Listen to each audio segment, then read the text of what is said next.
Good morning, students. This is your English class. We have already started chapter 1 in your English grammar book, that is about the topic phrases and clauses.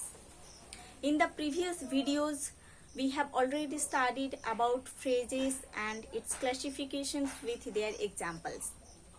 Today in this video, we are going to study about the definition and examples of clause, the feature of clause and the classification of clause. So students, let's start. See, so what is a clause? A clause is comprised of a group of words which includes a subject and a finite verb. Again I am telling, a clause is comprised of a group of words which includes a subject and a finite verb. Okay? A clause is a group of words which comprised a subject and a finite verb. So you know the subject, but do you know what is finite verb? I am telling this. A finite verb is a verb that shows the tense in a sentence. A finite verb is a verb that shows tense in a sentence. Okay? So, let's see the examples and the features of clauses. Okay? See here. Example number 1. She phoned me last night. She phoned me last night. So, why this sentence is clause, I am going to tell you. See the definition again. A clause is comprised of a group of words. Means, in this sentence, there is a group of words. In this sentence, there is a group of words. She phoned me last night. So, this sentence comprises a group of words.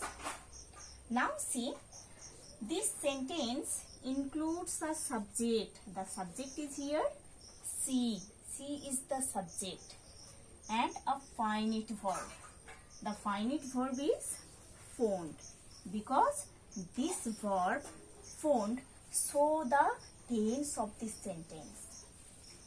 This verb phoned shows the tense of this sentence. The sentence is given in past tense.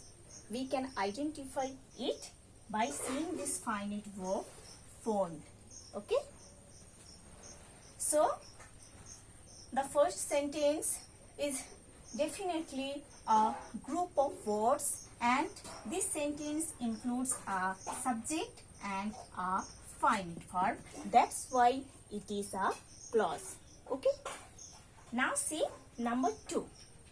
Number 2, the sentence is, if she phones me today. If she phones me today.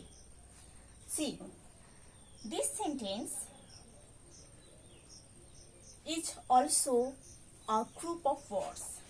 If she phones me today. This sentence is also a group of words. Now see, this sentence also includes a subject. Here, she is the subject in this sentence. Now see, the verb phones. Phones.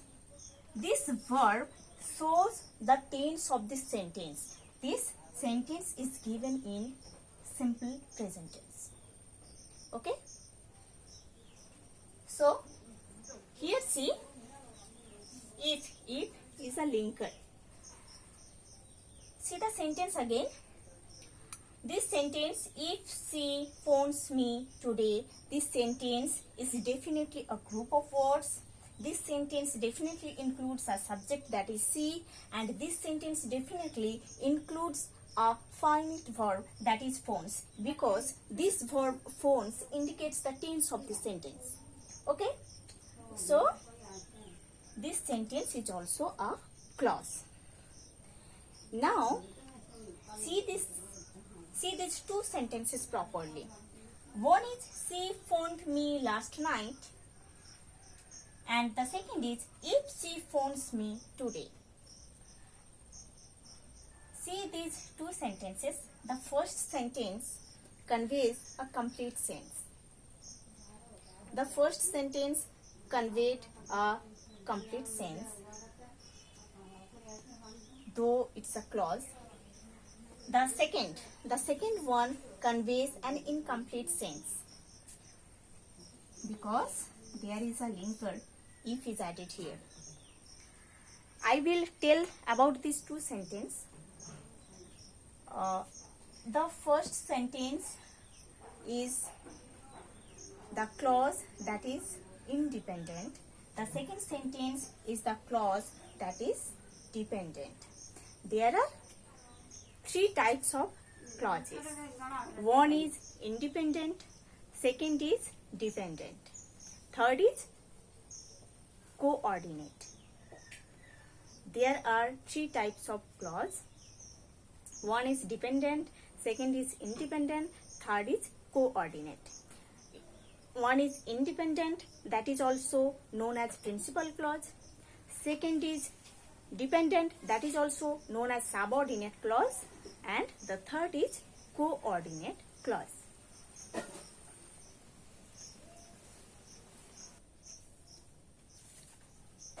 So students, now see there are the kinds of clause. Okay, there are the kinds of clause.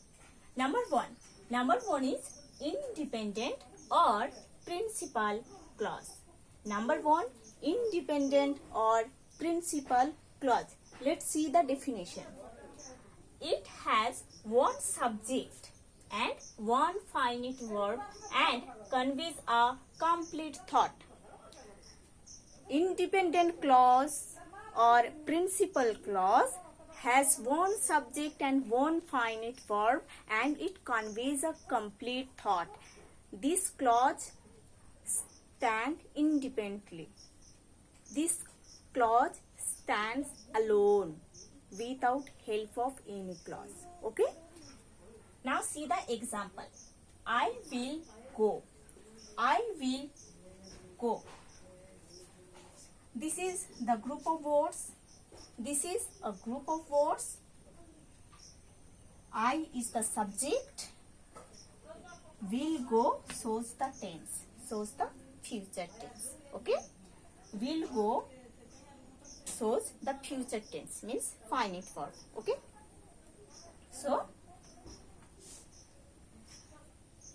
this clause stand alone.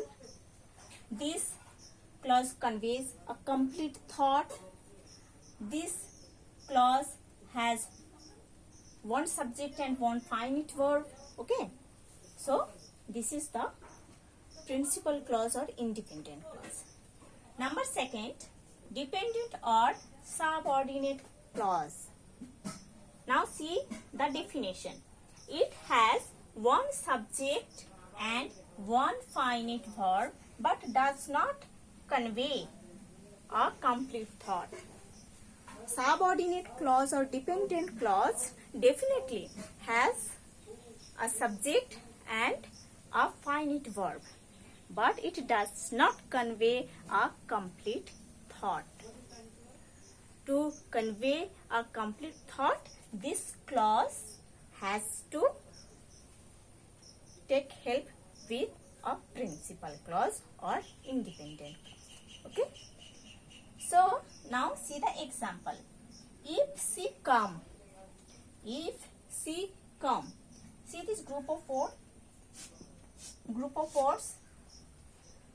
This is the group of words. This is the subject and this is the finite verb. If she comes. Okay. This is the finite verb. See, clause has one subject and one finite verb. But this clause does not convey a complete thought. Okay?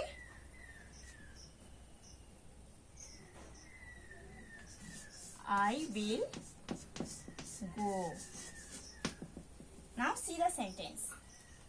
If she comes, I will go.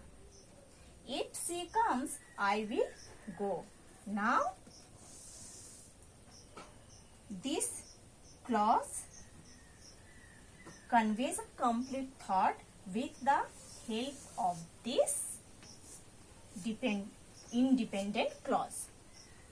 This clause depend for its complete thought with the help of this independent clause. Okay, that's why it is called a dependent or subordinate clause.